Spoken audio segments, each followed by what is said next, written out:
Hey everyone, this is Sportsman Pariente. I know it's been a long time since my last video, but now that the regular season is officially behind us, with the New York Mets, it appears there is going to be significant change coming in. And the first hint of that change started right before the season finale yesterday against the Phillies. Buck Showalter announced before the game that he will not be returning as Mets manager for the 2024 season. And the Mets, of course, announced a few days ago that David Stearns, the former general manager with the Milwaukee Brewers, will become the Mets' new president of baseball operations. So I'll focus first on Buck before I go into the David Stearns hire. I've been a fan of Buck Showalter for a long time. I know everyone will say, oh, he's never won in the playoffs. He's never done this. He's never done that. Yeah, I've heard it all. Bottom line is, Buck Showalter, we can say what we want, but he changed the culture with the Mets. Last year, 2022, with the exception maybe of 2006, was the most fun I've ever had as a Mets fan. I can't explain last year. The kind of magic the 2006 had, 2015 did have that magic, but wasn't sustained for the whole year. But last year's, I can't explain how much it meant to me as a Mets fan. And obviously, it didn't end the way that we all wanted to. And I think the way it ended really soured what kind of year it was for the Mets. But bottom line is, Buck Showalter has taken 4 different franchises to the postseason, and that cannot be taken away from him. I don't think what happened this year was solely his fault. Obviously, losing Edwin in the beginning of the season, I think, was a death knell for this team, and everyone can say what they want, but losing Diaz, especially the way it went down, was a huge blow to the Mets. And you factor in that we didn't have Quintana until July because of the injuries he was dealing with. We didn't have Verlander the first month of the season because of his injuries. And then he was rusty, obviously, when he first came back because he was trying to get in shape. So you factor all those things in, and the fact that Mets starters McGill regressed, Peterson regressed.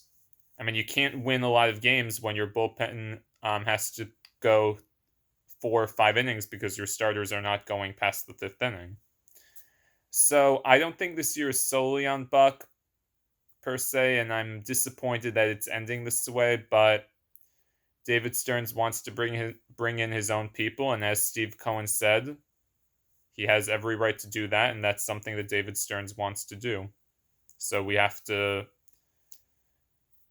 hope that it's the right decision, and I truly hope that Buck Showalter gets another chance, because if anyone in baseball besides Dusty Baker deserves a world championship, it's Buck Showalter, because I think he's one of the great managers in baseball, and I really hope that one day he gets what he deserves at the end of the day.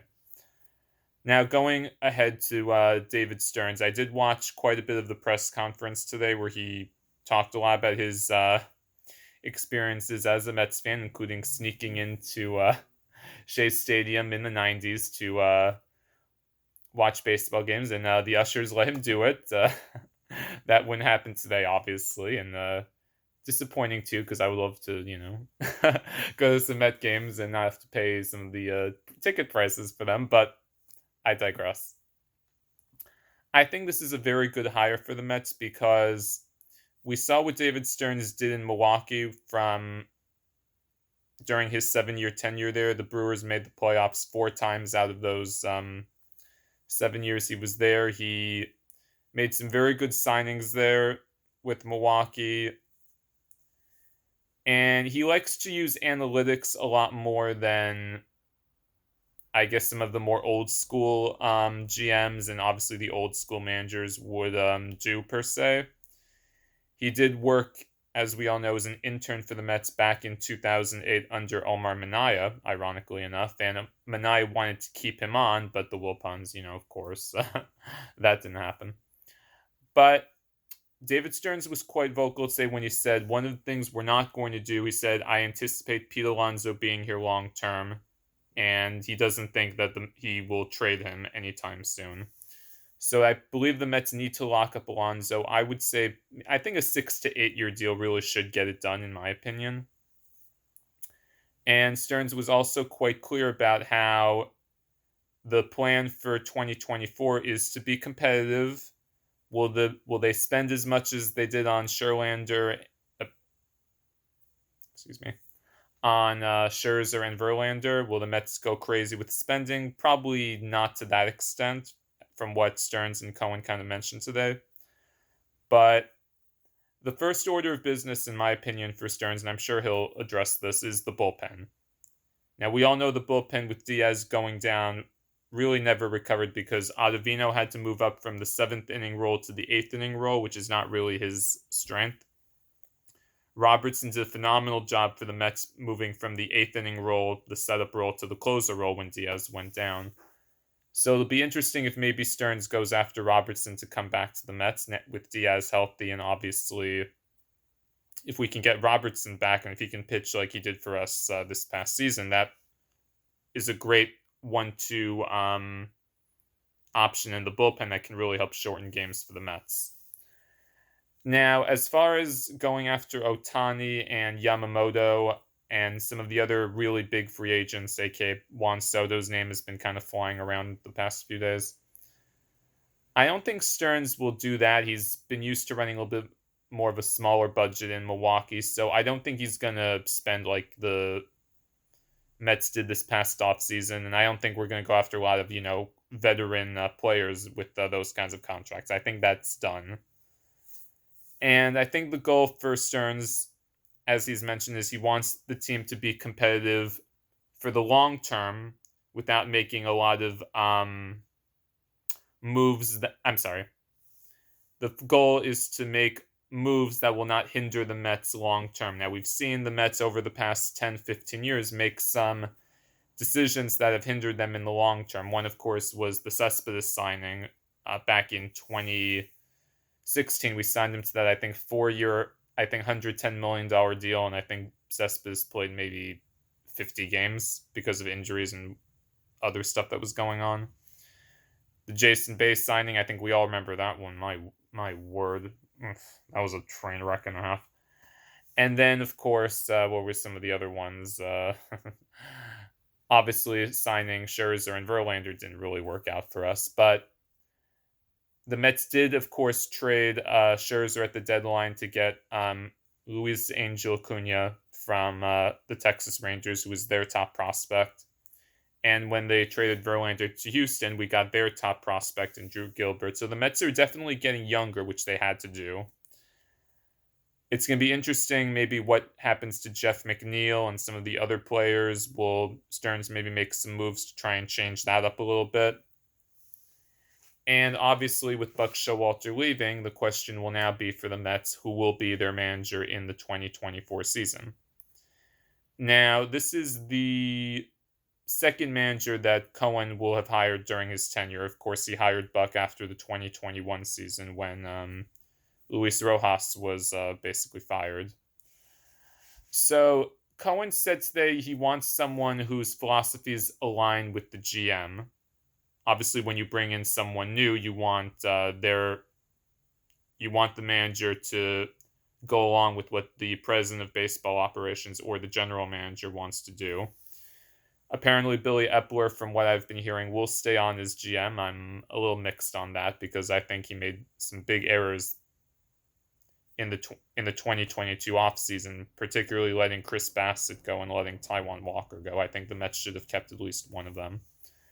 But so far, it looks like he'll stay on as GM. But from what I understand, Stearns will have authority over him as president of baseball operations, from what I understand.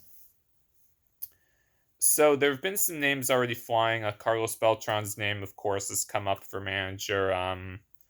Craig Counsell could be the real wild card here. Obviously, he was the manager with Milwaukee during a lot of Stearns' tenure there. And his contract is up after this year, so Counsell could certainly be an option for Stearns if he wants to bring in Counsell to New York. That might be I think that's the general consensus of what might happen, and Counsell has done a very good job in Milwaukee, as we've seen. this year and over the past 4 or 5 years. Remember, the Brewers only, I believe in 2018, yes, were a game away from going to the World Series. So Council certainly has experience like Buck did. I've heard Gabe Kapler's name kind of flying around, I don't know if Stearns will go in that direction, but he's definitely going to go with someone whose philosophies kind of align with his. The analytics, kind of more of a what's the word? Collaborative, I guess, approach would be the word I would use. So I'm hoping the Mets get someone with experience because I just don't think everyone's like, oh, first time manager, Beltran will be great, Chavez will be great, all that. As we saw with Luis Rojas, and again, I want to be clear, I'm not trying to pile on Luis Rojas. I'm not. He was thrown into a very difficult situation with what happened after with COVID and everything else that went down with Mickey Callaway and all that. So I want to be clear, I'm not trying to trash on Luis Rojas at all. But I just think when you hire a first-time manager, especially when you have a team with expectations, it's very difficult because it's a lot for them. You're in the spotlight of a major market like New York, and I just think you need someone who has experience, particularly with the roster that you have. I mean, this team only a year ago won 101 games. I mean, I don't think the Mets should be in a tear down rebuild. I don't think they should do that at this point in time. And we kind of already did that with trading Scherzer and Verlander and kind of getting younger. So I just think the more experience, the better, especially with a team like this. And I would be unopposed with Beltran maybe being hired as either bench coach, hitting coach, etc. He would be phenomenal in that, get experience, and eventually down the line possibly become the Mets manager, and I would not have an issue with it. But I just think right now it's a lot asking a first-time manager to be thrown into a situation where you have a team that really has, some decent expectations of maybe making a run next year and then the years after that, when Cohen has been clear the plan as of now, from what he told Scherzer when they made the move back in July, is to be really competitive for a world title in the time frame of the 2025-2026 season, if we're taking Steve Cohen's word at that. So I think Stearns will look at possibly Craig Counsell, and we'll see what happens from there on out. But I do think this is a very good hire for the Mets because David Stearns has built a winning culture wherever he's gone. He did some great work in Milwaukee, as we know. He was also an assistant GM in Houston under Jeff Lunho before, obviously, the Astros sign stealing scandal broke out. But everyone in baseball who's worked with David Stearns has given him huge praise for changing cultures in the team. Very collaborative approach. A lot of people, not just in baseball operations, but around franchises, have given huge praise to David Stearns. So I think this is the person that Steve Cohen really needed to get, and he got him. And I think in the long run, this will be a very good hire for the Mets because I think David Stearns understands how to build a winning culture. And I don't think he's going to make some of the mistakes that I talked about previously that the Mets have made that have kind of hindered them in the long term. As we've seen, the Mets have not really been able to build a winning, consistent culture like the Dodgers, like the Astros, like Milwaukee has done over the past 4 or 5 years. It's always been, 1 year the Mets will be great, then the next 5, 6, 7 years they'll be floundering in obscurity. In fact, I believe the last time the Mets had, I think, 4 straight winning seasons, technically over 500, was 05 to 08. And then the only other time I think that happened was in the 80s when the Mets, of course, had their last World Championship. So in almost 40 years, they've had maybe 8 years out of those 40 where they've been consistent, competing for titles. 8 out of 40 is not a very good percentage for all you math people out there. So I'm confident in David Stearns' hire. I think it's the right move, and we'll see. As long as he makes some smart moves, keeps Pete, fixes the bullpen, maybe go get someone like a Yamamoto from Japan, maybe signs someone like an Aaron Nola or some other free agents that'll be out there. I think the Mets can certainly get back to 90, 95 wins and compete for either the wild card or the division title again very soon. So that's my take on the David Stearns hire as the Mets look forward to the 2024 season. And I also just want to acknowledge, obviously, the very sad news that broke yesterday in regards to the death of Red Sox pitcher Tim Wakefield, who was really taken away too soon from brain cancer, the same illness that also took away Gary Carter, I believe, about a decade ago as well, the same age, 57 years old. And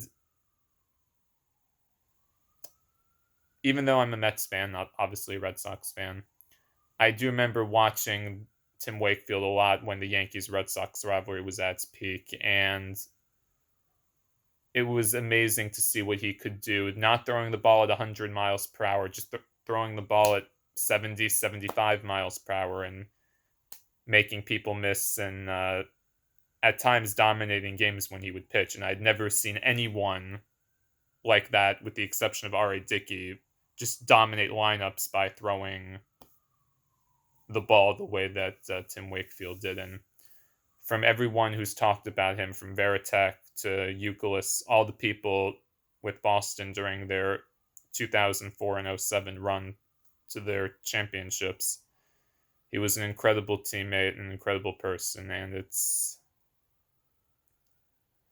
sad for baseball when you lose people like that.